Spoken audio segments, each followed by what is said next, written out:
I'm Jillian Saulnier and I'm from Halifax, Nova Scotia. Jamie Rattray and I'm from Canada, Ontario. My name is Brianne and I'm from Oakville, Ontario.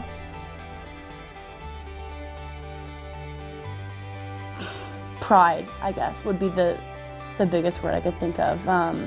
Doesn't even matter how many times you put it on, every time feels the exact same. You know, you're representing your country, you're representing your teammates, you're representing Canada all together, and it's just an exceptional feeling. You know, it's worth every sprint and every squat and every little event that you ever miss, you know, with your friends or any of that stuff. So it's just a really, really special moment. It's hard to express in words, as you can see. It's a little challenging, but it's just a dream come true. To wear the Canada jersey, it's definitely, it's humbling. There's a lot of pride, I mean, in that jersey, and no matter how many times you wear it, or you know, it never gets old. And you know, it's like the first time you put it on even that practice jersey, you know, with that crest on it, I don't think it ever gets old. And there's a lot of pride, and there's a lot of, you know, pride always comes to mind. So that's kind of what it means to me. It means a lot. It's the biggest honor for a Canadian athlete. And it's a huge honor for a female hockey player, especially when it's a sport that we excel in on the international stage and we have such high expectations. So it's a big responsibility, but it's the biggest honor, I think, for someone in my position.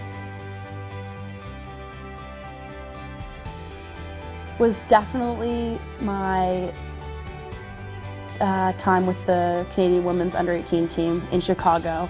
3 years ago, we won the World Championships in Chicago in overtime against the Americans, and that was just beyond exciting. Just going into a game like that against the Americans, who have phenomenal hockey players, obviously, and it's, again, a good representation of female hockey and the growth of it. So that game, that win, and just standing there on the blue line, I know it sounds so cliche, but it's so true, and you really don't know until you're actually standing there what it really, really feels like, and it was just a moment that I'll never forget. Probably I think it's about 3 years ago when I won U18 gold in Chicago. It was just with my teammates on the blue line, they're singing the national anthem. I don't think it gets any better than that. And it's kind of neat to kind of see those teammates over and over again at these camps, and you kind of it never gets old, and you always remember those teammates that you had on that team, and winning that gold medal, it doesn't get any better than that. I think this past April stands out for sure. It was my first gold medal. Standing on the blue line, hearing that anthem, there's nothing like it. But also experiences in the U18 program come back for sure. Being a part of that first ever U18 team was really special, and just, you know, being in the record book is being on that first team, and we had our first series and swept the US, so that always sticks out in my mind.